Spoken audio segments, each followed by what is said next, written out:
Ya, kita lanjutkan perbincangan di Prime Time. Saya ke Pak Nurdirman sekarang. Pak Nurdirman, bagaimana Anda melihat tentang persoalan sekarang ini? Kalau dilihat memang, apakah jawabannya adalah kemudian merubah PP ini? Nggak, ini harus, PP ini harus dirubah. Ini PP ini jadi momok akhirnya. Itu kan penjelasan dari Denny aja, bahwa yang nggak mungkin dilakukan pembebasan bersyarat itu hanya sekitar 60-an orang. Lalu yang 1.400 itu akan dilakukan pembebasan bersyarat atau menerima hak-haknya. Apakah itu remisi? Yang penting sekarang kan pembebasan bersyaratnya ada ratusan yang siap akan dibebaskan, bebas bersyarat. Tapi ini kan nggak turun-turun. Sedangkan sekarang udah 2013.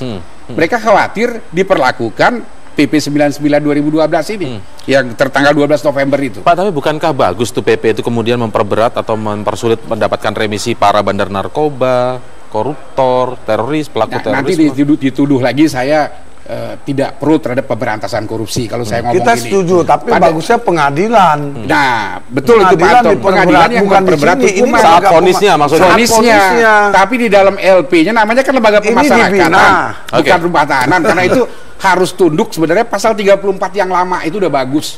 Pasal 34 yang lama kan tidak membeda-bedakan. Iya. Kalau sudah menjalani sepertiga hukuman, mereka sudah berhak untuk mendapat. Jadi kalau memang mau diperberat, lakukan di vonisnya saat vonis di pengadilan. Bukan dengan di LP ini. LP ini kan mereka warga binaan. Sehingga dari permasalahan itulah kemudian menjadi over kapasitas di mana-mana, Pak Anton. Iya, orang nggak dibebasin.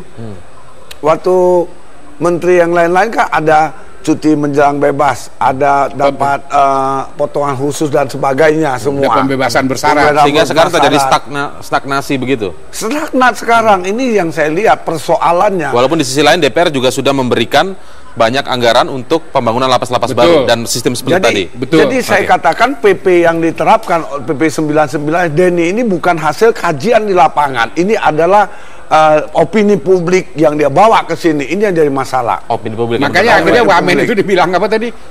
Menteri kan dibilang dia ini malaikat azab. Malaikat azab. Baik. Tapi saya punya juga grafik tentang sejumlah lapas yang sudah over capacity. Mungkin bisa dimunculkan di layar. Saya akan tanyakan ke ke Pak Suaib sebagai Dirjen Pemasyarakatan Kemenkumham. Halo Pak Suaib, masih bersama kami ya Pak Suaib? Iya. Baik Pak Suaib, kalau kita lihat ada beberapa wilayah tadi, ini data dari Komisi 3 DPR, apa yang dilakukan dalam waktu dekat ini untuk mencegah beberapa lapas yang over kapasitas dengan isu yang sama soal PP 99 tahun 2012, tapi mudah-mudahan tidak terjadi seperti yang terjadi di Medan kemarin Pak. Apa langkah yang diambil dalam waktu dekat ini? Ya, kami sudah melakukan terobosan, ada kemarin crash program untuk percepatan pembebasan bersyarat yang memenuhi syarat. Sebelum 17 Agustus itu kita mentargetkan 16 sampai 20 ribu narapidana yang memenuhi syarat telah menjalani 2/3 masa pidana dan berkelakuan baik. Itu yang non PP 99 kita percepat dengan kita memanggil seluruh wilayah Kakanwil di Indonesia, kepala divisi masyarakatan dan operator-operator komputernya. Kita kemarin selama hampir kurang lebih 1 minggu di Jakarta kita kerjakan. Itu kita sedang berproses sekarang untuk belasan ribu kita SK-kan. Baik, kalau kita lihat ini Pak, PP 99. Baik, kalau kita lihat tadi di Jawa Barat misalnya dari grafik yang kami munculkan di layar televisi, terlihat seluruh lapas yang ada di Jawa Barat di sini terlihat dari 23 lapas atau rutan, kapasitas yang seharusnya adalah 8.550 dihuni 15.095 orang. Kemudian di Bengkulu seharusnya 730 tapi dihuni oleh 1.164. Kemudian di Medan seperti yang sudah disebutkan dan juga di wilayah lain. Baik, ini terakhir tadi. Ya memang keadaannya kan ini sudah Ya, silakan. Keadaannya memang sudah bertumpuk-tumpuk beberapa tahun terakhir ini. Ini memang sudah sedemikian rupa karena memang penegakan hukum luar biasa, polisi menangkap luar biasa, diproses ke peradilan. Nah, sedangkan pertumbuhan penambahan penghuni itu tidak disertai secara signifikan pertumbuhan juga kesiapan kapasitas lapas dan rutan itu sendiri. Jadi memang saya sangat berterima kasih, kami berterima kasih Komisi 3 dari dulu mendukung kami soal anggaran, soal apa, tapi memang secara signifikan belum memecahkan permasalahan secara tuntas. Buktinya sampai Anda menyebut terobosan, artinya ada solusi dalam waktu dekat ini begitu Pak. Targetnya kapan masalah pengurangan ini atau sistem split akan digunakan bisa berjalan sehingga kami juga bisa mengevaluasi begitu Pak. Ini sedang proses Pak, itu peng-SK-an belasan ribu itu tidak mudah karena itu kan administrasi luar biasa. Jadi memang sebelum 17 Agustus bisa mudah-mudahan antara 16 ribuan itu bisa kita bebaskan dengan bersyarat. Ini yang non PP 99. Ini kita sedang kerja keras di kantor pusat Pak. Ini kita kerja lembur terus Pak. Ini memang luar biasa. Nah, iya. Dan juga sebenarnya dari sisi-sisi lain seperti tadi pemindahan itu kan di mana-mana kita sekarang sudah over kapasitas.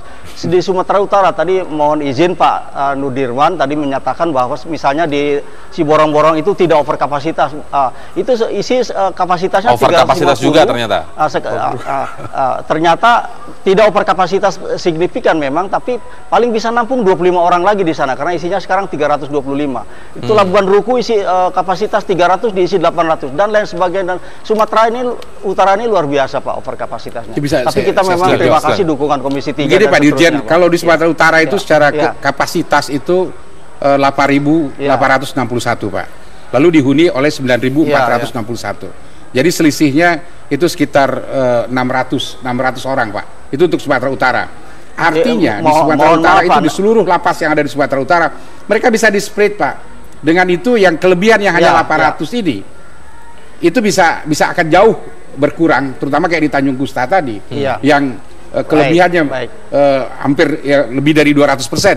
Dari 1.005 menjadi 2.600. Nah ini yang katakanlah yang 1.600 ini itu kan bisa dibagi-bagi ke daerah lain.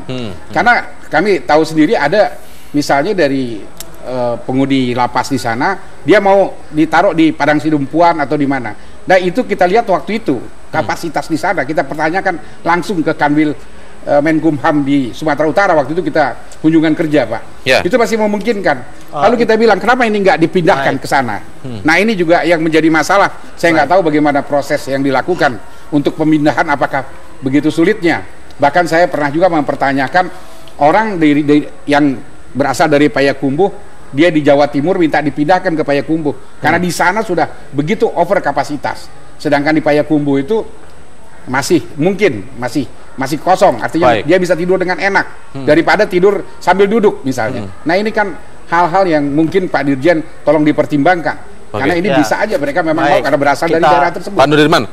Ya Pak Nudirman, kalau kemudian kita dalami dulu Pak. Ya kalau tadi disebutkan oleh Pak Dirjen tadi soal memang ada berkas-berkas menumpuk di era yang lama begitu, dalam artian untuk posisi dirjennya. Tetapi di sini kan ada wakil menteri dan juga Menkumham begitu.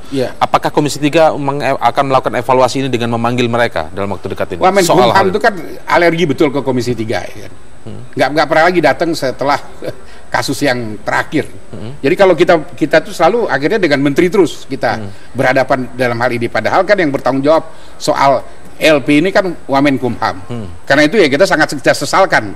Jadi dalam hal ini kalau dikatakan tadi soal Sumatera Utara, itu angkanya nggak terlalu jauh, sekitar 600 cuman di seluruh Sumatera Utara.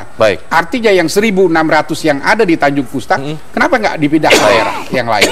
Gitu. Baik, kita nanti akan lihat bagaimana perkembangan dari penyelesaian masalah ini. Nanti kita akan kaji lebih lanjut, kita akan evaluasi lagi dengan mengundang Pak Sueb dan juga Pak Nudirman Munir serta Pak Anton Medan. Terima kasih telah bergabung bersama kami malam hari ini. Selamat malam.